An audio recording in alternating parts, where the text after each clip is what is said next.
Hey everyone, today's episode is brought to you by Hot Wheels, which you might remember Billy joked about the live show last year. Yes, he reckoned they were in talks to create a Billy and Nick dream house. Sadly, that actually hasn't happened yet. Not yet. Yep, but something just as cool is a chance to partner with a brand that is all about helping kids build confidence and resilience.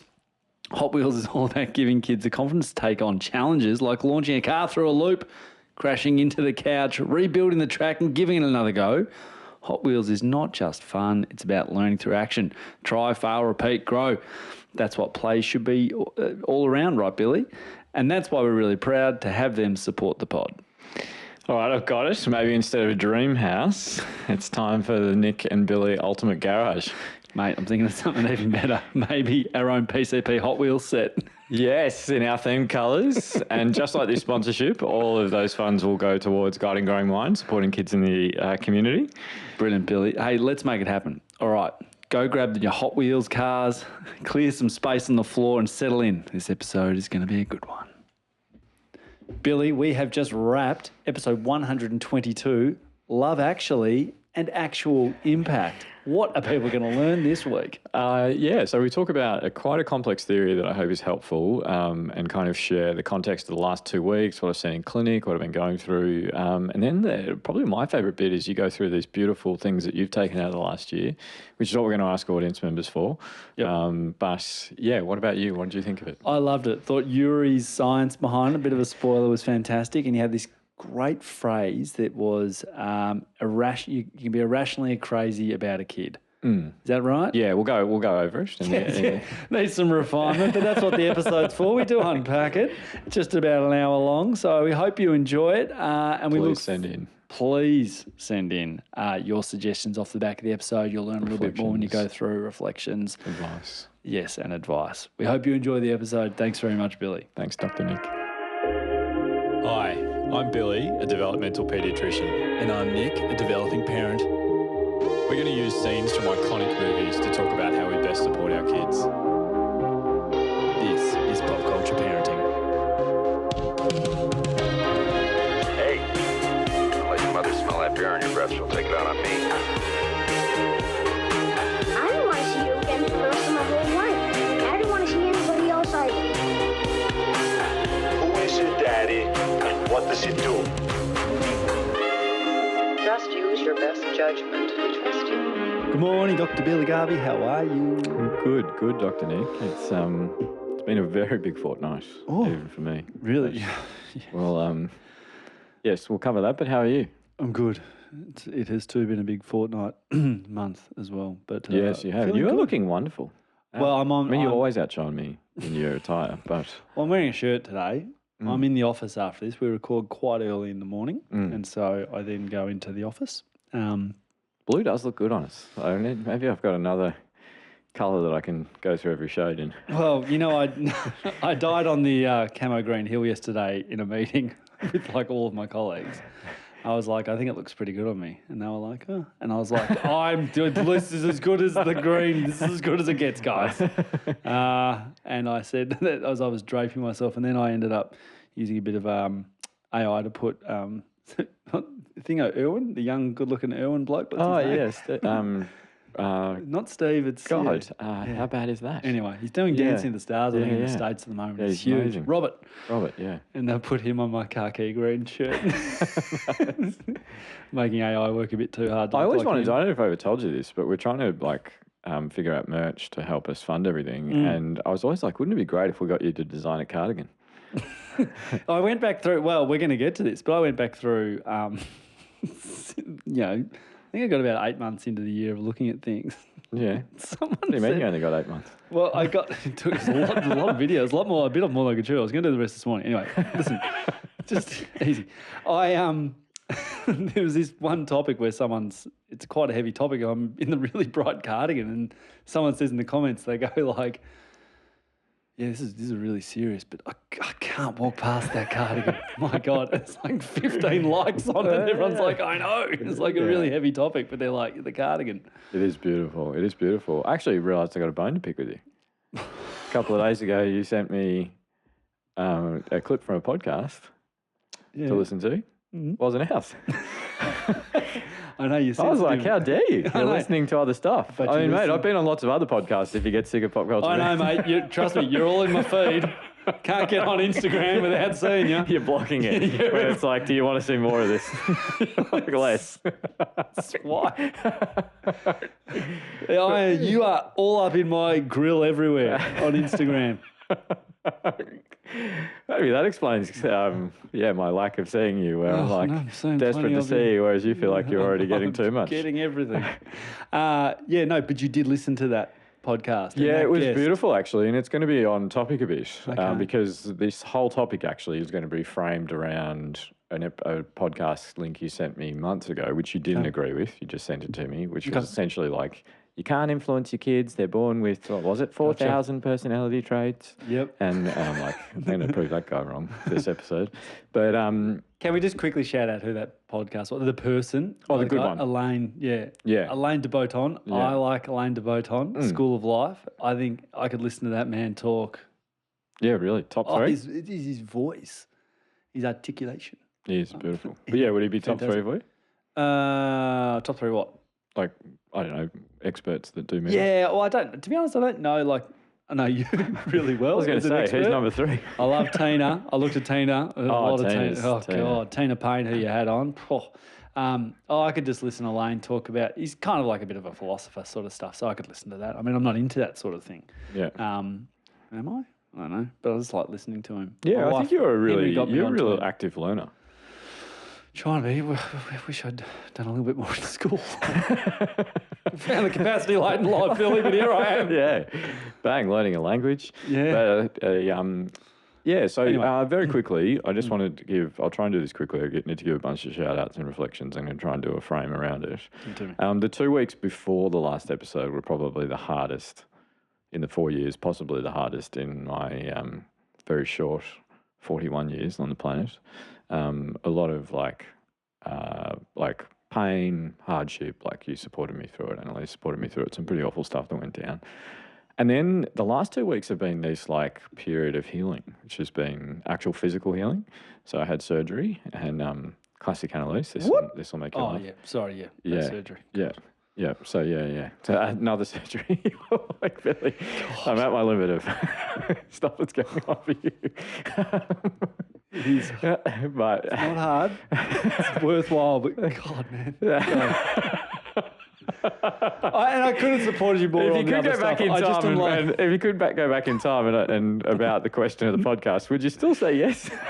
just get it We're walking around. No, I'm fine, mate. I'll just go for a walk on my own with the baby.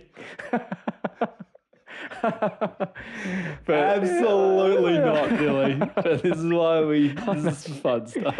I'm sure I bring more chaos and drama to your life than Zero. everyone else combined. You were there at my toughest point and supported me, so. Oh all yeah, good. nothing compared to what you've done for me. But so anyway, I had this surgery and I'm doing this like high rocks thing in about a week. So I think I'll have done it by the time this. No, I'll be doing it. I will have done it between the next episode.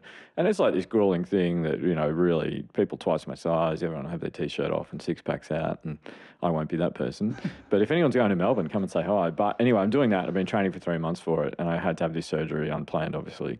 Yeah. And the surgeon's like, oh, you can't exercise for 2 weeks. And I came home and said to Annalise, I was like, oh, I can't exercise for 2 weeks. And she's like, you haven't had a Caesar. She's like, you'll be fine. What do you got? 15 stitches?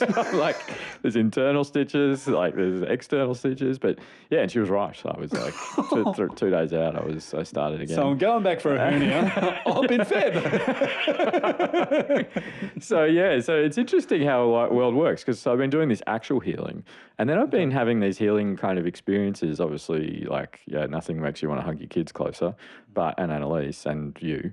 But anyway, speaking of hugs, there's been these like beautiful things that have happened in the last 2 weeks. We had our parenting workshop up in Sydney, which, to be honest, I felt a bit uncomfortable about, because I was like, this is a lot of money for people to pay. It was like 7 hours, so I just did it. Amazing team member who actually did all the work was like, I can't believe you did like the whole day without a note, without a slide.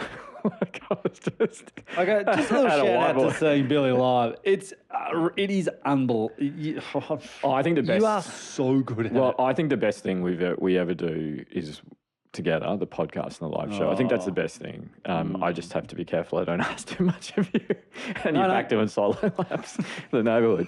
But anyways, the parenting workshop was really cool. And you know the best thing about the whole parenting workshop was actually Charlotte Keating. Charlotte Keating came, she's phenomenal. She's clinical psych that I've known for a while and who is going to do more and more stuff with us. And she was really good. And then, the highlight for me was this hug that I got off a mum at the end of the day who's gone through absolute tragedy, lost a partner, is losing a child, like just worst stuff you can imagine. And she just gave me this like really amazing hug. And that was like the highlight for me. It's up in Sydney as well. Another interesting thing that happened. I was on Sunrise.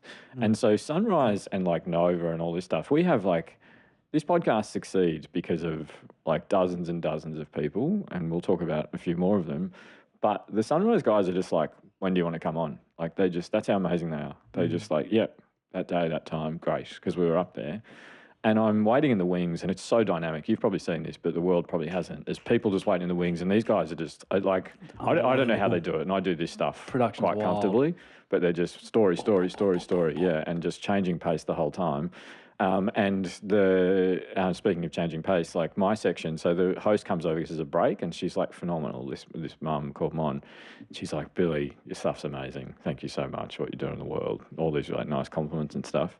And she's like, you've really helped me with my 6 kids. I was like, wow. 6 kids. And I kind of did say, wow. I felt a bit bad. And then I'm on the couch with them, and it was really funny because we talked about stuff, and I was getting pretty soapboxy as well, which I love. And then at the end, they go, and now for something completely different, sexy concreters. And I was like, that hurts. So anyway, Right, yeah. I looked at I was like, they tagged me on socials and collabed with us. And I was like, oh, that's cool. And what are people thinking about it? And it was like nice comments. And I was like, oh, there's about 150 comments on Facebook. I never go on Facebook. Go on to Facebook, I'm just getting slaughtered. It's like, this guy doesn't know what he's talking about. Look how weird his eye is. Like all this stuff, like just cutting me down. This comment though, I was actually a little bit proud of myself because I was like, for the first time probably ever, I wasn't taking it personally. I was just like, oh, that kind of sucks. But in my mind, for being 100% honest, my coping mechanism was like, oh, we'll stuff those guys. That's how I was handling it. I then see there's a reply to one of the comments that's cutting me down. And it's this person who's like, oh, because they're like, this guy has no expertise. I don't know what he's talking about. This person's like, well, actually he does. And they're like, something like, I know, because of what I know of Billy, I know he would take this so personally and deeply. But I also know he'd still help everyone in this comments that are slamming him. And it's really interesting because that commenter actually gave that to me. Like I wouldn't have until that person actually showed me the path. They did this beautiful thing of like validating my experience. Wow. Never met them. They validated my experience, called out and said like he actually does have expertise in this space, and then gave me how to handle it, how to frame it. And in my mind, because of that single comment, I was able to be like, that is the right thing. The right thing is like to be the person that would still help them. And they changed my perspective in that just by typing that comment out. Wow. So it's this really beautiful thing that happened, this healing like fortnight I've had.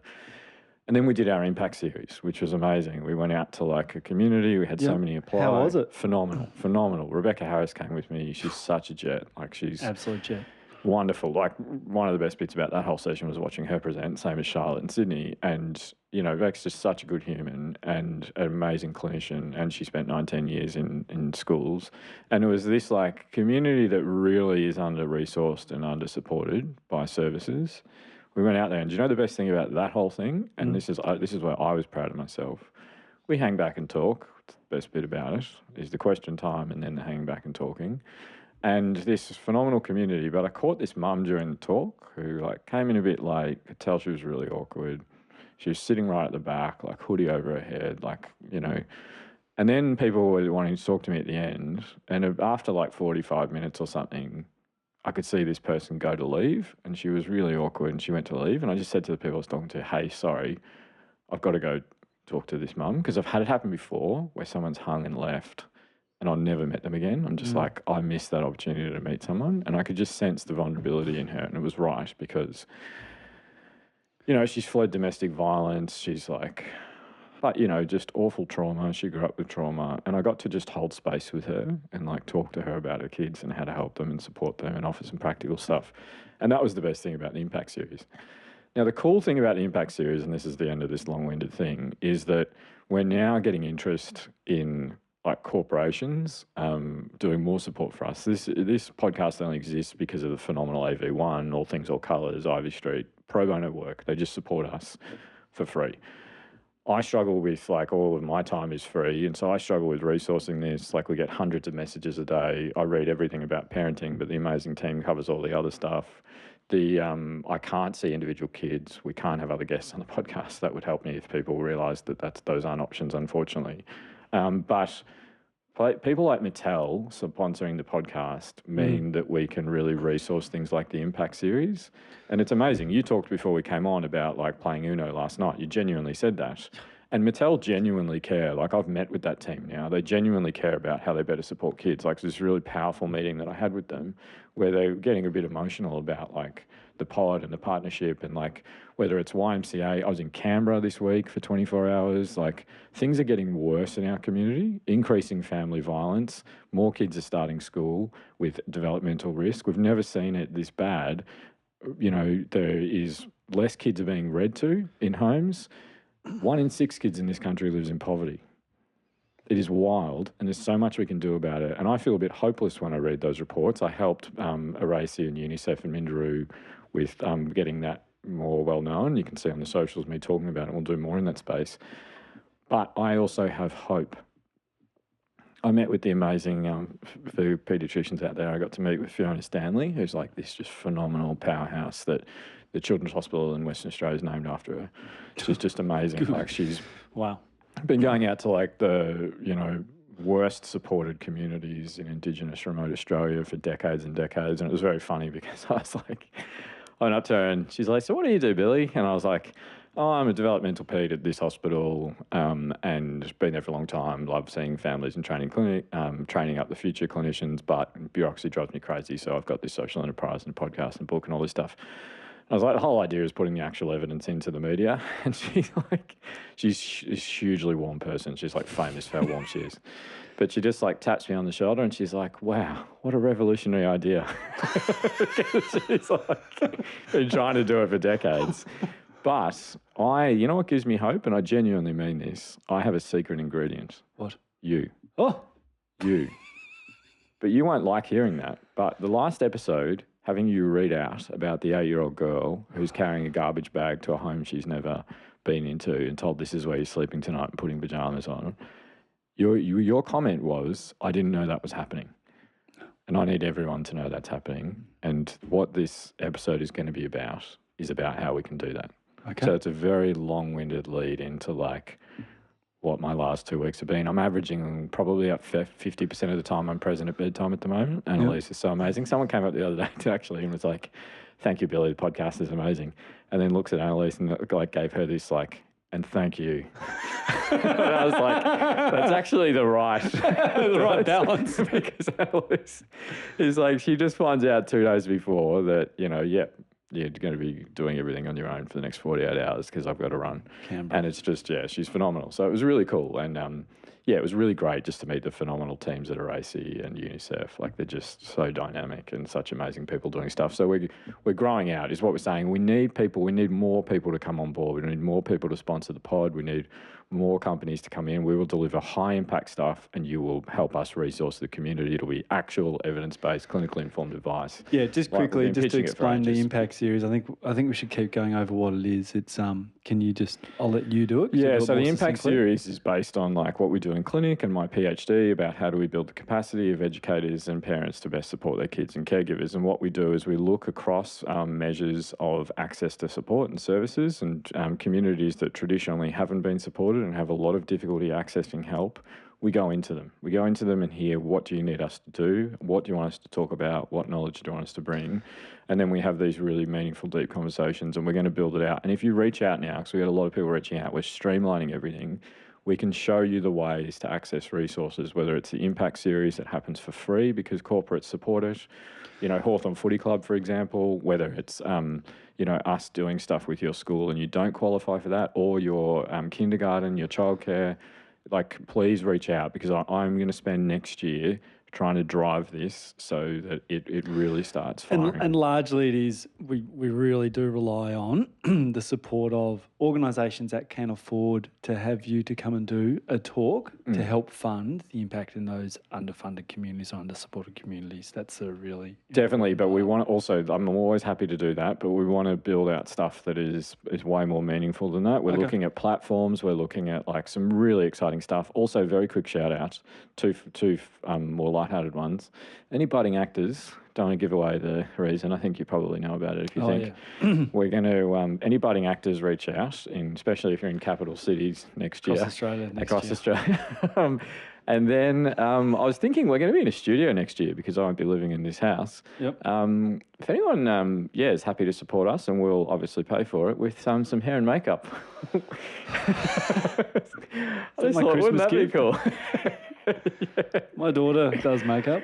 So I've made the mistake of having it done when I do live TV in studio, and God, it looks so much better. It's the reason I'll never fly business class because probably I can never go back. But anyway, that's a very long-winded shout out about everything, but it's really important in the final topic of the year. Winslows and Griswolds. Quick ones? Yeah. Okay. Yeah. Quick? Yeah. I got a quick Winslow. You sort of revealed a little bit. Really quick. Go. Okay, Winslow. Let's see. I don't object to fun. I love fun. In fact, I'm the grand funk master of fun. You touched on it earlier, but I've had the best fortnight playing Uno ever. Yeah, you genuinely mean this. I genuinely mean this. And we were really lucky. You've met with Mattel. I haven't met them. They've been great supporters. But I did say, is there any sort of toys? And you gave me a couple of toys. You gave me a deck of cards, of Uno cards.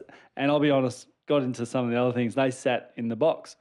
My kid came out one day and she's like, what's this? And I'm like, that's my childhood in your hand there, especially during summer. And so I was like, I was sitting there going, I've got a 5 and 7-year-old, one in kindergarten, one in grade 1. I was like, am I going to be able to teach them this? Slowly taught them. So slowly, it's obviously it's not easy to understand, but they're only young. Slowly taught them and didn't play a lot of the quick sort of stuff you play when you can play Uno, quite competitive. Yeah. And have built them up over 2 weeks. They're little competitive monsters now. They can do all the quick play. They know when to jump in and when not. And we've been playing it. We do it it's got to be 120 cards in the deck, I reckon. We do before bed, we play down the whole deck. So if they're quick hands, we go, we'll play the whole stack. So you play it all down. And I just love it. Honestly, I love it. And teaching Ronnie numbers on the way through, identifying the number. What number is it? What number is it? What number is it? 2. Yeah, I get 2. Great. She's getting into school next year. So I just loved it. Honestly, genuinely loved it. Not just because we've got Mattel, who are absolutely a partner, but it's been awesome. And playing with the grandparents, so 3 gens playing it. It's amazing, isn't it? It's the best game. Probably a bit young maybe for Evie yet, I would have thought maybe. Yeah. But you can do it for fun, and it's just... But it is interesting because Mattel are all about building confidence and resilience, and you're actually doing that. Yeah. The confidence of succeeding and making an effort and all that stuff. I can pick this up, I can learn the numbers, I can learn to play it. And the resilience of I didn't win this time. Yeah, it's the bit. And you draw forward me, you skipped me. And do you know they build those decks so that with colourblind people? I know, because they've got the shapes on them now. Yeah. Mate, I'm all over it. Yeah. Mate, I know it inside. It's amazing. Yeah. Just wanted to say that. I've loved it. It's just playing with your kids. We always say it can be hard to play with your kids. Yeah. And that's a good way to talk and play. It's not the observe and narrate, but it is a bit. It's what are you going to do here? Yeah. And then I jump in and help the other kid at the end. Tina. It's so, mate. Yeah. It's a ripping game. Really, probably inexpensive. You gave us a deck. Yeah. It's probably a good Christmas one. And for me, it's summer. That's going to be. We play. I'm not kidding you. Before school, after school, before bed, and you can all sit around. It's quite nice. Yeah. Anyway, And it's not, it sounds like it, but that's not, Mattel didn't ask us to tell that didn't story. do anything. There's no Just- cash for comments. No cash for comments. Anyways, And if you really want to support // if you really want to be the best parent you can, it's a Range Rover. Do you reckon we'll get a Range Rover? You can't go past 4-wheel drive. So that's / pop culture parenting for your 10% discount. No, All of a sudden, I'm not wearing T-shirts with rips in them. nah, Jeez, really what's changed about the pod? But yeah, okay. My Winslow, very quickly, was it's kind of a Griswold, but I think I want to always make sure that I'm being honest about how I actually parent. Yep. I've been trying to do a lot of pro-social work with Evie and Charlie, and always like not telling her to stop doing something, asking her to start doing something, and I've been talking about that a little bit lately. But we go out and race cars, like on the street, because she's like, if someone's come and then they're going, she's like, I want to race them. And so she'll race the car. And for the first time ever, without any prompting, Charlie runs as well. She let Charlie win and like made an effort and was like, oh, you're so fast, Charlie, and all this stuff. I did nothing. I was just watching it. And I was like, well, I guess who's getting treats? I was so proud that I was like, reinforce. And we talk a lot about how building the intrinsic motivation in kids, but this was an example where I was just like, no. I'm going to catch up. Can I say I noticed it as well? So you weren't there before when you were getting ready. They were drumming on cardboard boxes. And I was like, oh, I looked at Evie drumming the cardboard box. I said, might get you a drum for Christmas. Dad'll love that. Yeah. She goes, oh, yeah. And then Charlie started hitting it. She goes, Charlie's really good at drumming too. Yeah. And I was like, bah. Yeah, just guiding her like, towards the what? expected behaviour and then making her feel good about it. But I've been That's doing been it so a short much. time as well. Totally. And it's really interesting because even Annalise had a go at me the other day because they were playing together, doing some like fun activity. I was like, you guys are playing so well together. I think this is going to be extra treats. And Annalise is like, Billy, this is the prize. This is what I've been giving them because they did really well today. And she's like, I've been watching that treat like jar of like mini M&Ms just go down so quickly. She's like, he's up on the treats. So it was very funny. But now, right. Grizzy, have you got a good Grizzy? No, I don't. Oh, Annalise has got one that'll make up for it. So I literally asked her she told me. She actually gave me permission. She told me to do it. Hey, don't let your mother smell that beer on your breath. She'll take it out on me.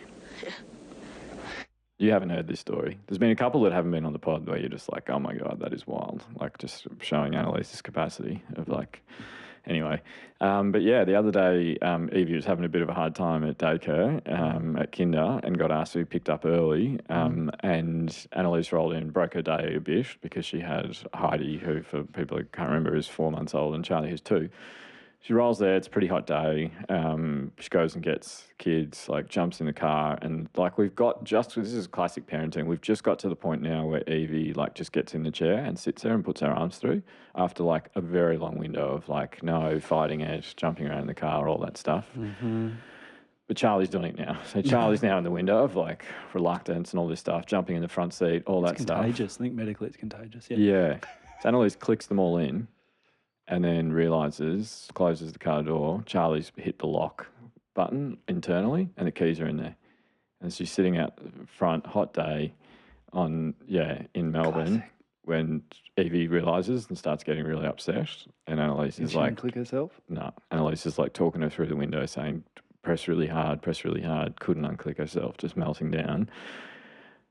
So 4-month-old in the car, 2-year-old in the car, 4-year-old in the car, really hot. Evie's already saying it's really hot and getting stressed. And Annalise quickly runs into the childcare and is like, I don't know what to do, like help. And then amazing kinder educators were like, called 000, police, fire brigade and ambulance all came to the car, like all of them. Annalise is like, they were phenomenal. They just like used this tool, like expanded the door, put a wire in, hit the button that Charlie was... had pressed down and got all the kids out. But she was like, that absolute panic. Oh, and no, just, yeah. Yep. Just like, I know someone else has done as well, yeah. Yeah. Yeah, that can happen. Yeah. I remember my mum did it and our car couldn't idle. It always it was so bad and old that it was, it'd conk out if it was idled. And my mum did it at like the 2-minute drop off at the airport. Like we all got out and said goodbye to someone. And the car was running with the keys locked in there. And so it started like smoking and like the car was like, it was amazing that just how supportive all the services were. So shout out to all of the emergency services. Goodness That were able to come, gracious. because I think they all came because it was like 4-month-old locked in a car on a hot day. Yeah. And so they just came ready to smash windows, but they were able to get into there. So anyway, let's go to movie quickly. Yep, quickly. Love Actually. Yeah. My suggestion. I really suggest a movie. Yes. You You always come to actually, me. yes, Yeah. of course. Yeah, of course. Because I actually had a movie, and 11th hour, I realised there was no scene in it. And so because we always do a Christmas movie, but this one actually fits beautifully into what we're going to talk about. But I really like this movie. I know it's copped some hate. It's copped a bit of hate recently, Yeah. I get it, but I just try to enjoy it. Yeah, which I think is a great attitude. What was your favourite storyline? So there's 8 storylines. I really like Hugh Grant, his one. Yeah. I really like, I think he picked up Prime Minister really quickly. Yeah. And he was quite funny. And I love the dancing scene where he's dancing to, is it Donna Summer? Yeah. I love that. Donna Summers, maybe. Yeah. It'd be great in the live show, actually. I love that one. Yes. Yeah. What about you? I reckon the most real one is the woman whose brother's mentally unwell. Like, I think, and that's actually really beautifully acted as well. And just the tragedy of, so what the movie's actually about is like all these different versions of love, obviously. And we're going to talk about different versions of connection and the positive and negatives in kids' lives. But it's this beautiful depiction of like how interconnected everyone is. But I think the Emma Thompson scene blows me away. I almost chose it, but it just doesn't. It's not good. It's mainly visual, but she's so phenomenal. I don't know if you know the story. So Emma Thompson and Liam Neeson for this movie drew on real lived experience. So Emma Thompson's husband cheated on her with another actress who you know, Helen, who's out of Fight Club and Johnny Depp movies and Helen Bonham Carter. Carter. Yeah. So she's like drawing on this real experience in that scene. And then Liam Neeson actually, the wife died in a skiing accident and they had a couple of kids. And Liam Neeson, donated her organs from that. But, he has had this tragedy as well of a loss of a loved one. And then that's obviously what happens in the movie with him. So I think that those are kind of my favourite storylines. But interestingly, I don't know if you know this, Bill Nye's character. Could be also equally as good. Sorry. Yeah, great. He's sorry. actually almost an interpretation of Richard Curtis, who wrote the movie, about what he's actually done. So Richard Curtis wrote 4 Weddings and a Funeral, hugely successful movie. And then he takes another ensemble and just wraps it up in a Christmas theme. And it's kind of what the song is. The song's this like classic song, Love Is All Around Us, and then he just puts Christmas in the way. And it's kind of like this idea about the, forcing commercial success on something. Such a British thing to do, to be self-aware, to take the mick out of yourself. Yeah, I'm assuming this guy's and Bill Nye's, British. exactly, yeah. And Bill Nye's just amazing, and it has he's all these amazing. depictions. And then, I reckon the worst of the bits in all for me, the Rick Grimes, the guy at The Walking Dead. I always forget his actual name, but the guy who the falls in stand-in love with actor. his best mate's wife Oh, and then that one. proposes to her. And just how on the nose that is, any way you interpret it. And someone was saying it would have been better because they kind of put a red herring that he's gay. Like he gets asked how long That he's was been in good. love with him, and how much that would have been better about at the door he answers and he's like, I'm in love with you, but I've moved on. Yep. But it has some of the cheesiest moments in the movie. Kind of like that they guy. do close it off though, and they move on. Yeah, Do you know what I totally. mean? It But he doesn't should feel have like it's said, gonna he should have recur. said, because he says that's enough now. That's he should enough have said that years before then. I know. And it's just this. There's so many, it becomes songs really in it. cheesy. Bit of Dido there as well. I love that scene. I do love it. I don't think hard on Dido's, when he finally, he does the walk. Yeah. I kind of like it. So many it's turtlenecks. dramatic. Yeah, So oh my many turtlenecks. God, so He's many in a turtleneck turtlenecks. for that, Liam Neeson. Maybe we should do turtlenecks next step. Can we get a branded one? So, I would look good in some a colours. turtleneck. Oh, no, camo green. Camo green, a shade of green. But great film. Loved it. Yeah, Still so love it's, I love it too. And there is this kind of beautiful, I don't know if you remember the start, how he talks about love is all around us, and he talks about, I don't think when the planes were crashing on September 11, anyone sent messages of hate or revenge. It was love, and seeing love in airports and love and all that stuff. And I think what I want to talk about is today is fairly complex, but I've asked you to think about some of the things over the last year that you think were helpful, and I'm going to ask listeners to send in stuff. But I want to talk about a guy, also with a cool name, And there will be researchers and clinicians out there that know this, but I think it's a good one to share. And he's a Russian psychologist who moved to America what's his called name? Yuri Bronfenbrenner. So, and he Yuri was Bronfenbrenner. yes, perfect. It's a tough one, so well done. He was born in 1917 in the Russian Revolution. His uncle died of starvation, and so his parents moved to America. Yep. So think about that tragedy in adversity. Yeah, I just kind of one comment. Like, obviously, one thing that seems really common with a lot of these doctors is, I'm not even joking, like phenomenal names and all that. Some are Eric Erickson. You've always Yeah, had yeah, great Eric names. Erickson. Like, you've just had phenomenal names, every doctor you've mentioned. But also, it feels like a lot of them come out of like Central European backgrounds. Is that like, Yeah, definitely. Some of the best researchers come out of like those orphanages, and then and Post-war. there is this interesting thing that happens from tragedy and adversity and things like that. And a lot of the people that work in this space have their own stories of childhood. Even the clip that you shared, I don't know if you remember the bit after it, which was talking about how like, you know, often people who like comedians or people who go in the public eye seeking affirmation, which I know that I do. I know that I'm seeking acceptance and affirmation from external sources I don't really know, but it's because of my childhood. Yep. Like, you know, I remember my therapist, I was talking to my therapist after the last session because I had a really tough fortnight. And I was like, I do feel guilty sometimes that I use the podcast to share my own experience, knowing that these beautiful messages will come back, and it feels really selfish. And he was like, Billy, if you're using this tool to get your emotional needs met and it's helping people, you should probably give yourself a bit of a break about doing that. And it was this really interesting thing. But I think it speaks to what you're talking about of like, why do these people that go into these spaces come from these backgrounds? Like it's, you know, so they've kind of fled Russia, come there. He's then gone into this space phenomenally and built out probably our best evidence. Now, what Yuri did is that he built this understanding. So we used to think, which is the clip you sent me a long time ago, decades and decades ago, we used to think it's all biology. Just how the kid's born is how the kid will end up. But what Yuri showed us actually is that our biology, our genetics, is our potential. yeah, Our environment decides whether we reach it or not. yeah, Does that make sense? yeah. So, okay. So you have skill sets like how smart Yep. you are and how, you know, your cognitive I get capacity. it. Yep, I'm with you. Yep. That was set. Yeah, So Yeah. because we back and forth about this clip. So I agree. Yeah, So that was set. Your temperament was set. temperament is set. Yes. Yep, I completely agree. So you those have are two you things have a that are just temperament, before you're born. We can and pick them. temperament's a bit of your sensitivity. Yes, it is your sensitivity. It's your sensitivity to the environment and how you express that emotionally.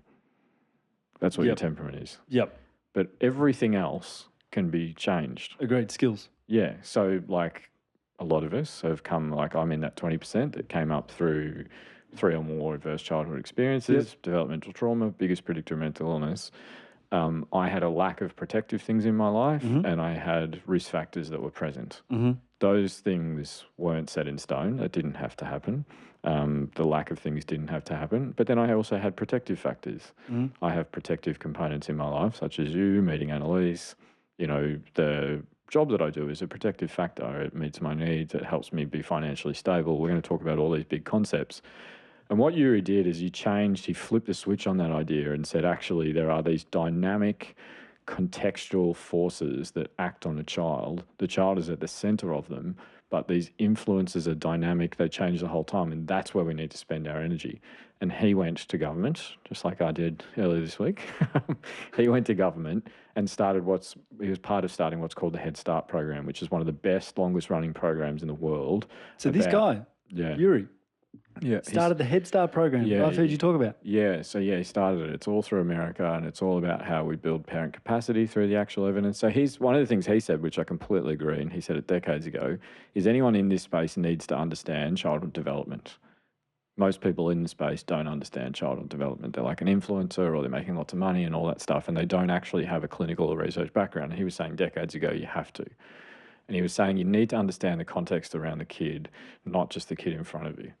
And I sit in clinic and I use this in Right. clinic Yep. about this is the kid in front of me, but what's his life? Well, yeah. So, and I wanted there's 5 different levels. I'll do them quickly. Do it.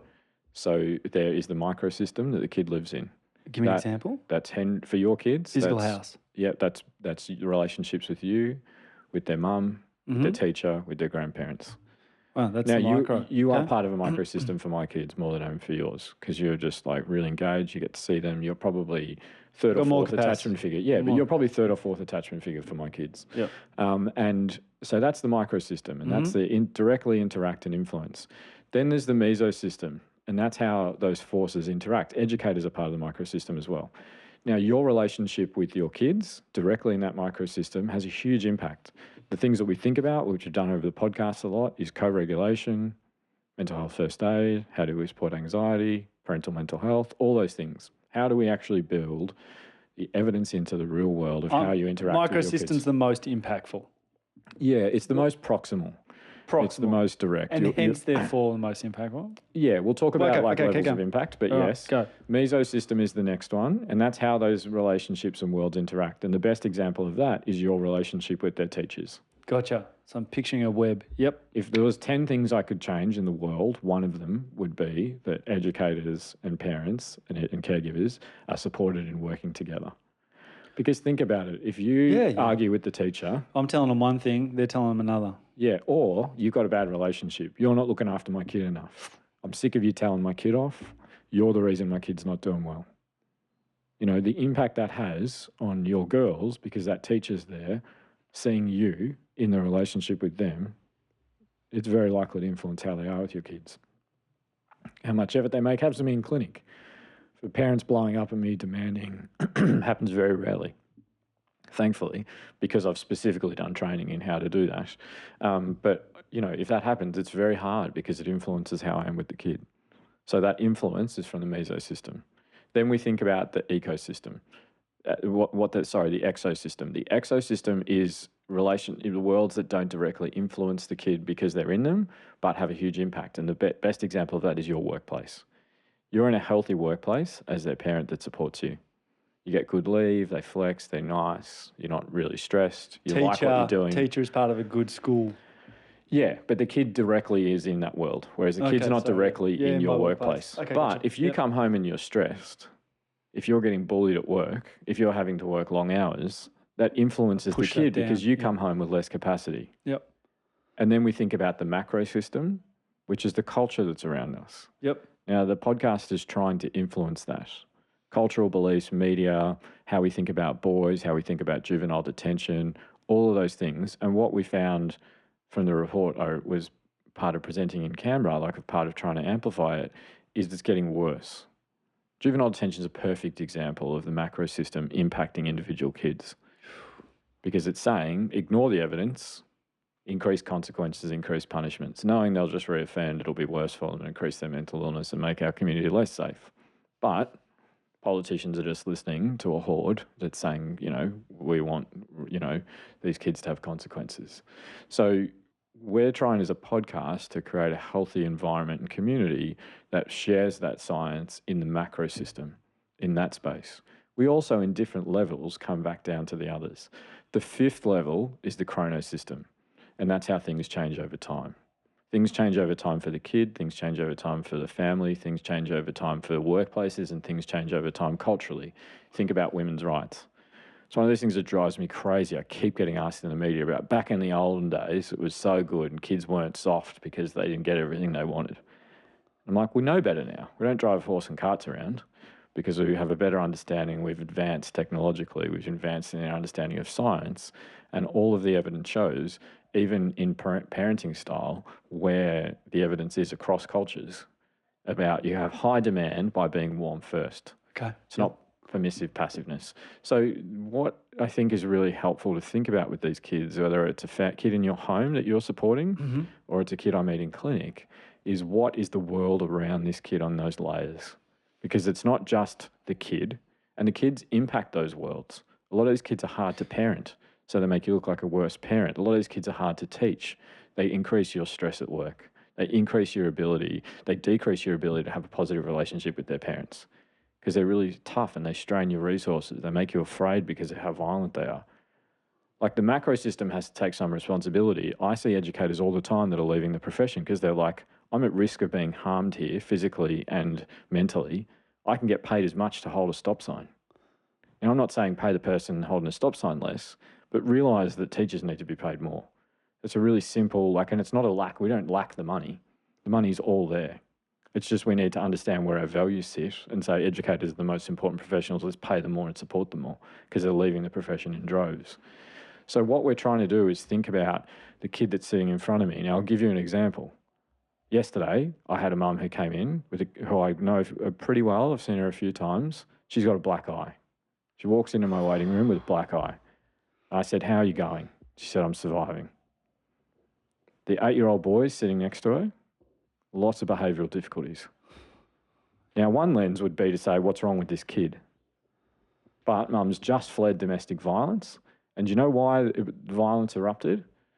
Because the kid was taking food. There wasn't enough food in the house. Mum allocates it every payday. And he wasn't getting enough food. And so the stepdad took offence to that, and mum protected the kid from him. So that's not the kid, is it? It's not something wrong with the kid. And that's the influence that's happening on that kid. And then if we don't do something about it, that kid then rolls around in the community and he'll get kicked out of school and he'll want connection with peers, so he'll become antisocial. And his self-esteem will plummet and he'll think he's a bad kid. He already kind of does. But it's not the kid, is it? It's the world he's growing up in. It's the poverty that exists in that family. It's the lack of mental health in mum. It's the lack of mental health in that stepdad. And I don't know the stepdad, but I know mum grew up in poverty, in violence. Like, you know, this is what, if we want to change the world, this is the most important bit of it. What Yuri taught us is it's not the kid. What are the teachers like? What's the parents' life like? What's the community like? And what's the culture like that's around kids and values them and understands that they have needs that are not being met? And that is why we're going wrong. This seems pretty insurmountable, if I'm honest. Like, it's not a lot. There's programs that have evidence that change this stuff. Young mums, not to say access to resources, I shouldn't say provide it is education. insurmountable, but it's overwhelming. I didn't know all this. I hadn't thought about all this. So you don't know it exists, but you actually influence it. You influence it across different levels of that. You influence it on the microsystem level with the kids on your street. Yeah, I didn't understand the system. Like, I understand what you're saying now. And but it's not insurmountable because you do on multiple levels. I probably do it on one. Oh, maybe two. How do you make, okay, what can I do? You're doing it. Okay. You're sitting here every fortnight trying to learn about it. What can That's the someone macro system. else do? They can exist in the microsystem. They can think about all the kids that are around them. How do I? Important. Yeah. So you know what Yuri said? Self-awareness that they can actually impact this a lot. Yeah. Yeah, exactly. And there's this beautiful quote that Yuri has of, like, I'll see if I can remember it. Every child needs one adult that is irrationally crazy about them. But you do that. You do that for my 2 kids. Like, you're still connecting with Heidi. She's 4 months. You're irrationally crazy about them. You're irrationally crazy about your 2 girls. And I'd probably, at a complete guess, I reckon there's probably a dozen other kids that you're like that about. Yeah. Whether it's your brothers and sisters' kids, whether it's the people on the street, people that go to the school with you.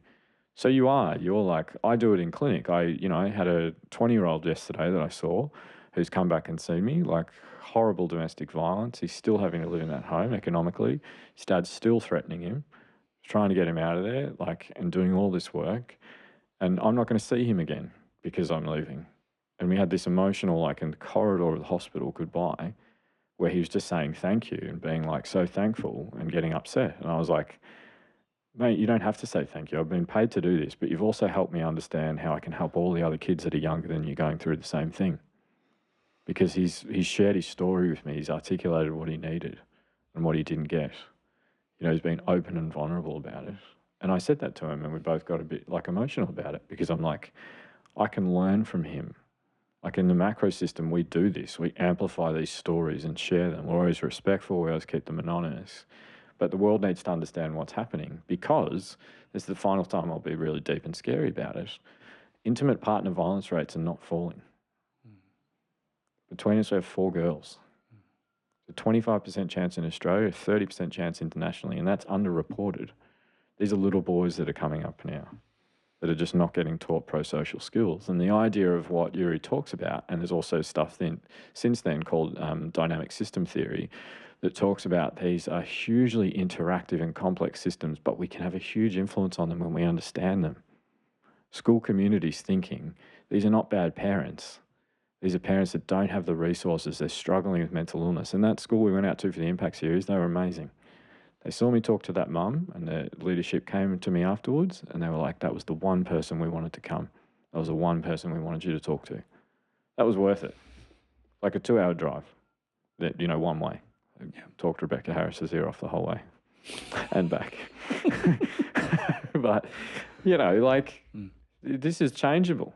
We just need to realise, like, how do we care about this? And we need to, like, tell your story. We need to understand, like, you're amazing because you have capacity. You have capacity to do this on that level. And also just the relationship you have with your girls' teachers, the relationships you have with their mum, the relationships you have with the other adults in their world. How do you support them? How do you support the parents of their friends?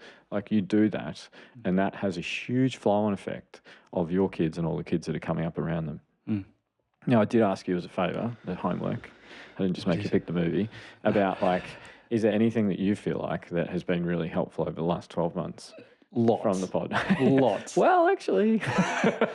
Hasn't been your best 12.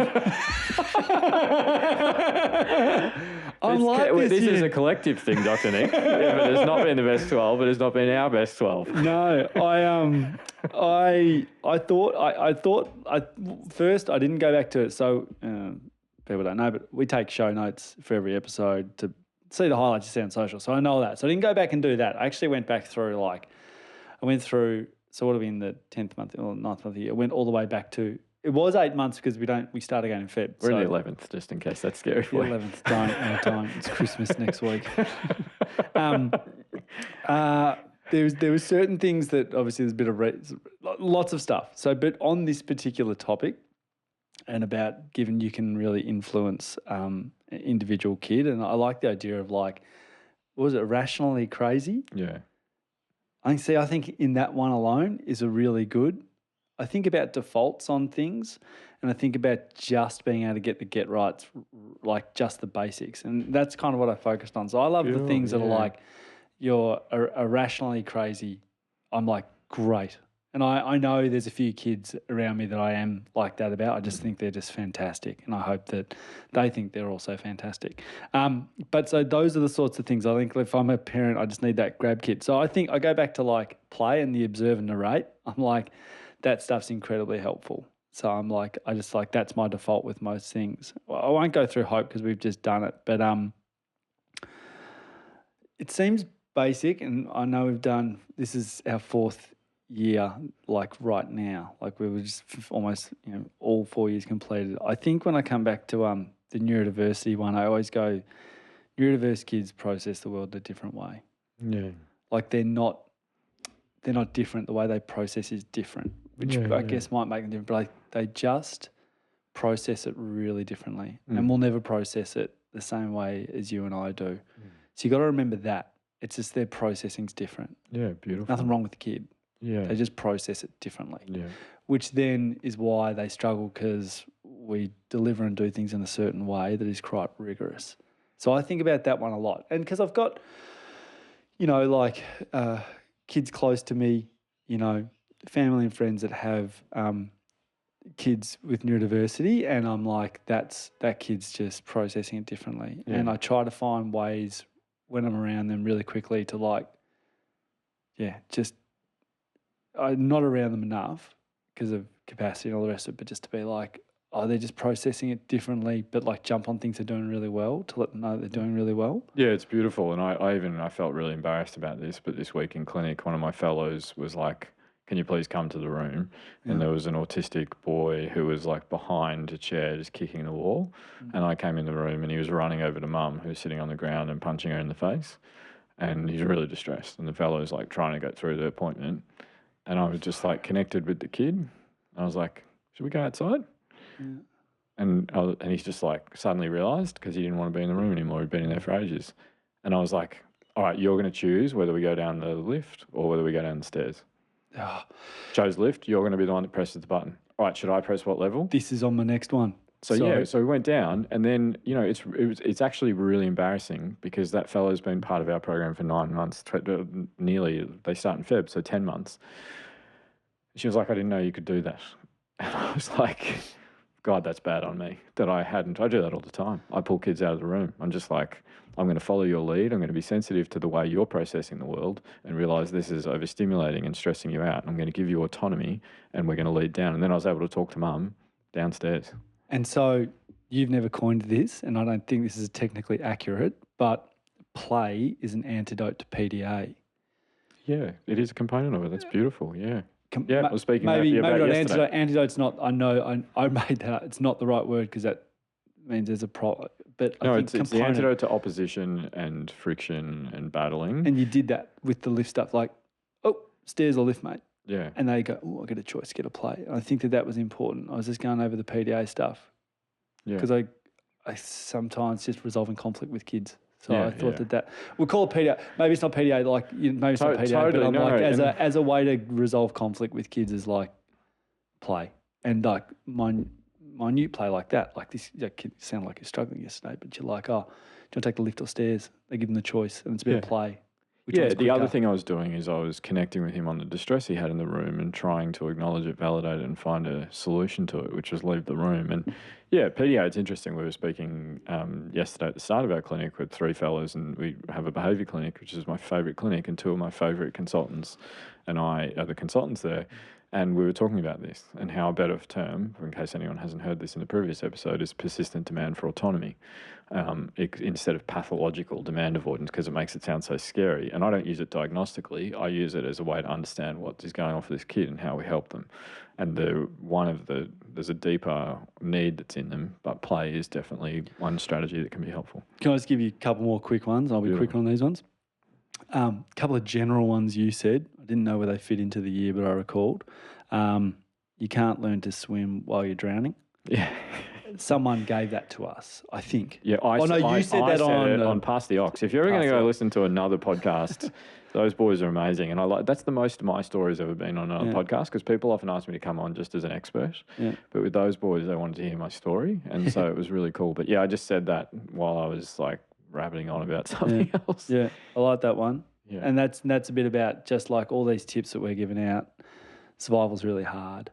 Yeah. Like just surviving is just okay. And so having to take on all of this can be really difficult for people at stages. I think we talked about that in the survival. So it sort of felt like it was in and around that time maybe. Yeah, and we often talk about just actual skill development, and how we approach it is we are really good at teaching kids how to swim and teaching them how to ride a bike by giving them a level of support they need to succeed, and then backing off and watching to make sure they still do it, celebrating them when they fall over. It's not their fault. Yep. Whereas emotionally and socially, we do throw the kids in the deep end a lot. Yep. Or we just put them on the bike at the top of a hill and be like, you'll figure it out. This will make you a better bike rider, or this will make you more resilient, which is one of the most infuriating, cultural beliefs that's out there. Yeah, and that one kind of goes into a little bit of my next point, the general one you gave, which was around, I think we get it from parents a lot. It's like, oh, how much do I tell them about my risk taking or things that I did? And it's like, how much do they need to know and how much can they handle right now? Yeah, beautiful. So that's how that one played in. I liked that one as a general because I think it's really common. Like, I mean, my kids are asking questions, and I've seen cousins asking questions of grandma and stuff, or other things like, oh, did you do this as a kid? Yeah. Like risk-taking stuff. And I'm like, oh, how do you navigate that? It's like, what do they need to know? And how much can they actually handle right now? So don't give them something that's too full on. Yeah, it's great. I remember Evie one time, you might remember the story she told on the pod about, like, we were doing bedtime and she asked about where's my mum.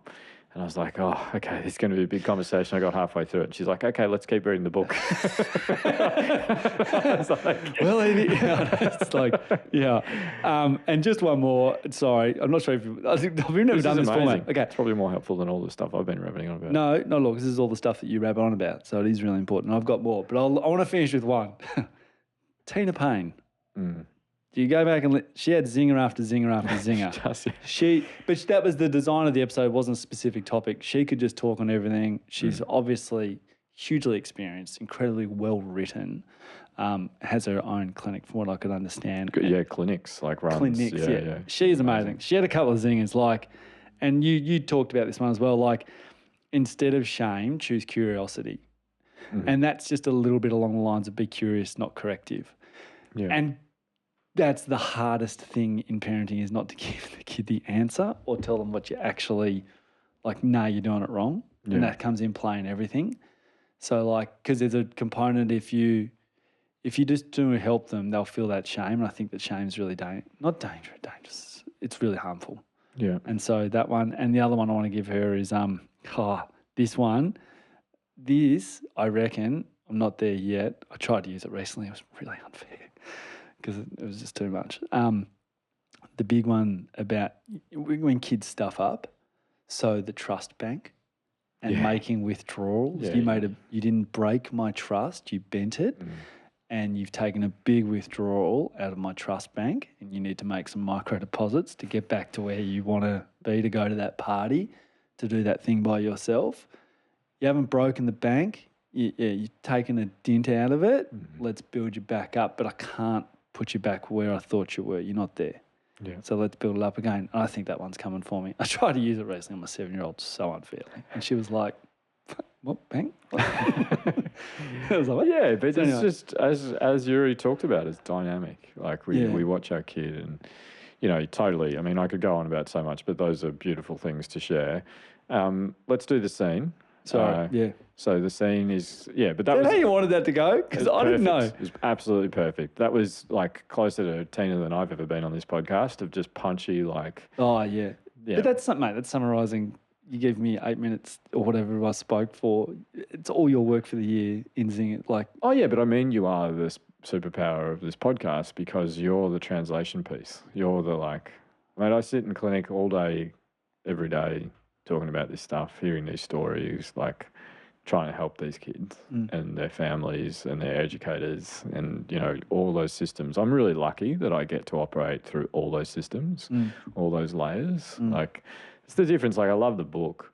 Podcast is amazing because I always feel uncomfortable promoting the books. People have to buy it, where the podcast, we make it freely accessible. Patreon now, freely accessible.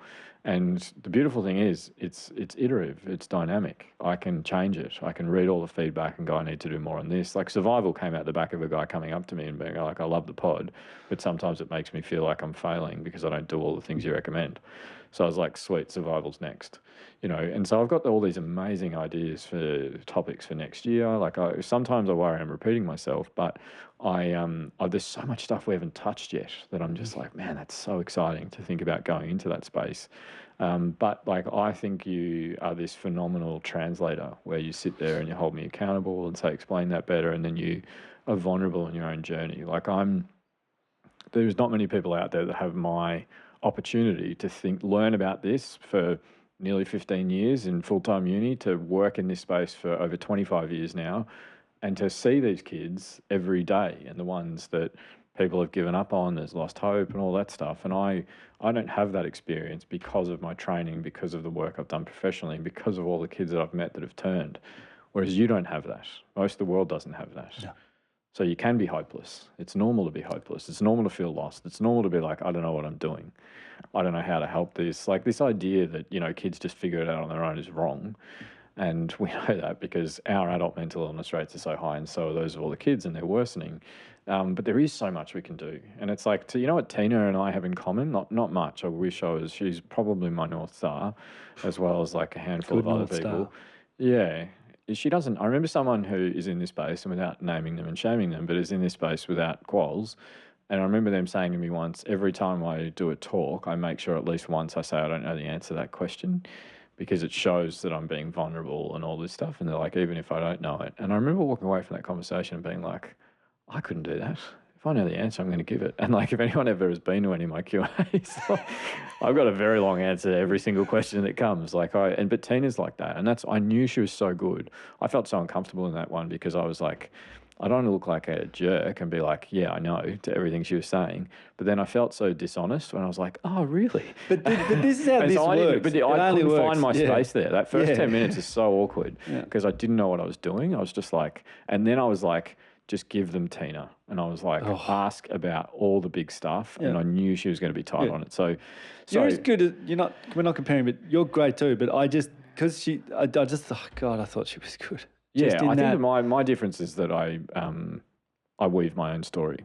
Bruce Perry, who wrote The Boy Who Was Raised as a Dog, is this beautiful book that a lot of listeners will know. If you don't check it out, it's phenomenal. He weaved the evidence through kids that he's met. I do that in my book. Also weave my story. Bruce doesn't do that. Dan doesn't do it.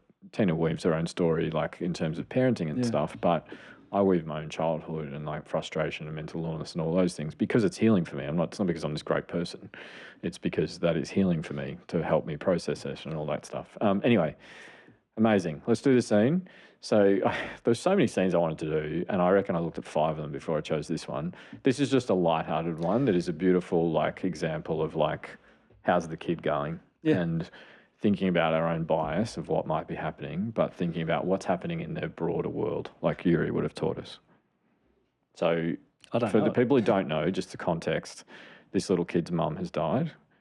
And Liam Neeson's Liam Neeson is their stepdad, and he's worried that something's going wrong because the kid's been not coming out of his room. And that's the bit where it's like, is he shooting heroin into his eyeballs? Yeah. And Emma Thompson, phenomenal actress, is like, maybe he's 11. And so Liam Neeson's like, maybe not his eyeballs then. Yeah. And he's breaking down. So he's really worried, and he has a chance to connect and try and figure out what's going on. Okay.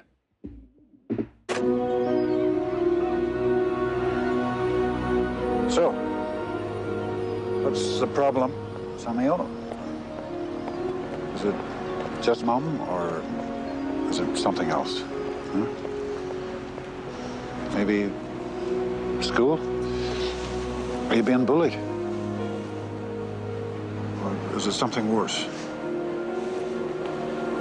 Can you give me any clues, Bill? You really want to know? I really want to know. Even though you won't be able to do anything to help. Even if that's the case, yeah. Okay. Well, truth is, actually, I'm in love. Sorry? I know I should be thinking about Mum all the time, and I am. But the truth is, I'm in love. And I was before she died. There's nothing I can do about it.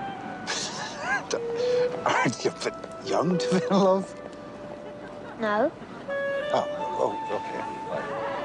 Well, I mean, I'm a little relieved. Why? But because I thought it would be something worse. Worse than the total agony of being in love. No, you're right. Yeah, total agony. I think it's great in a couple of levels, that scene. One is the kid is like, you want to know even if you won't be able to do anything about it. I just wrote it down, that default. Yeah, I want to know even if I can't do anything about it. Yeah. What a great default. Yeah, it's just, but even the kid checking that. Yeah. And it's an interesting thing about like, how do we build that in our kids and our other relationships to be like, actually, it's not about me fixing it. It's about me just understanding it and hearing it. And the best thing I probably do in clinic is just hold space. Yeah, problem shared is a problem halved, isn't it? Yeah, exactly. And I've got lots of, and over time I'm getting better at not just giving the answer of like, because I have lots of answers. And just thinking about, do they want an answer? Is it what's needed right now? Ask permission for that. Like, so lots of different things. And I just thought it's such a cool scene about like, the world that this kid exists in is not defined by that. The movie's beautiful because we see all the protective. Emma Thompson has the protective factor, and Hugh Grant is a brother. He has the protective factor of Emma. Liam Neeson's in her world. The woman with the brother who's mentally unwell is really isolated. Her workplace is our only protective environment that we see. It's what we see in the movie is the dynamic environment and ecology that exists around this single kid that's really protective. Everyone's celebrating, the big family of the Hugh Grant's love. There's like all these kids and they're all piling into the police car, and it's just they're all going to celebrate the Christmas play. Like that's the world around these kids, and that's what's protective. And we don't see, besides the woman with the brother who's mentally unwell, any harm in the relationships. It's a great movie. Unfortunately, not a great movie for kids at Christmas time, because of nudity that is somewhat unnecessary. Lots of it. And, simulating sex for every scene pretty much that Martin Freeman's in. Yeah. So I remember thinking, this would be a good movie for the kids. And then you go, hang on.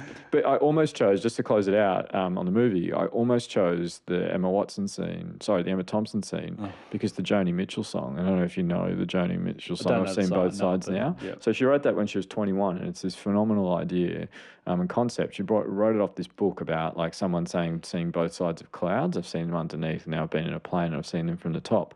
But it's this beautiful tragedy that, like Emma Watson has just realised that her marriage has fallen apart, and she's seen both sides of love.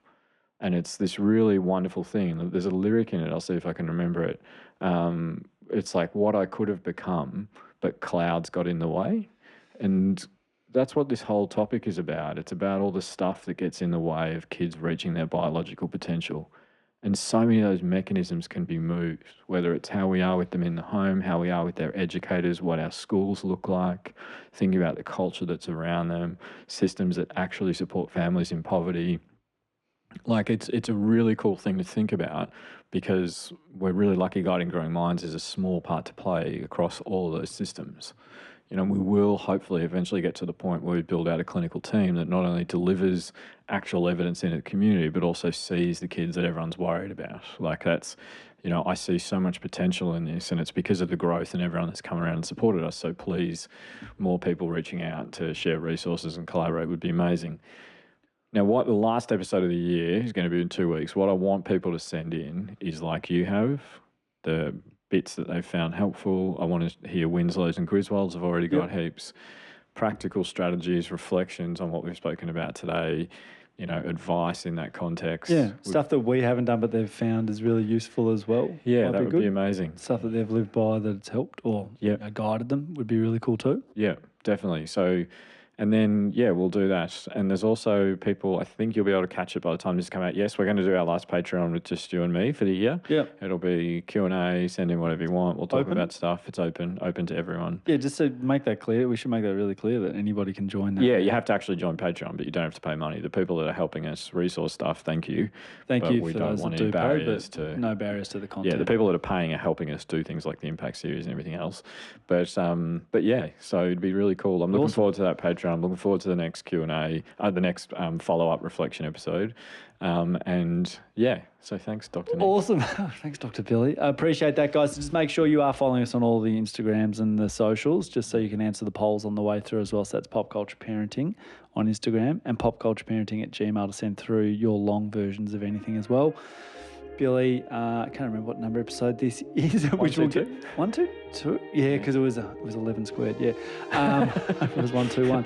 All right, brilliant stuff. Wow, finishing on maths. This is a good episode. All right, thanks, guys. We'll see you next week. Hey, don't let your mother smell that beer on your breath. She'll take it out on me. I don't want to see you again for the rest of my whole life. I don't want to see anybody else either. Who is your daddy and what does he do? Just use your best judgment. We trust you.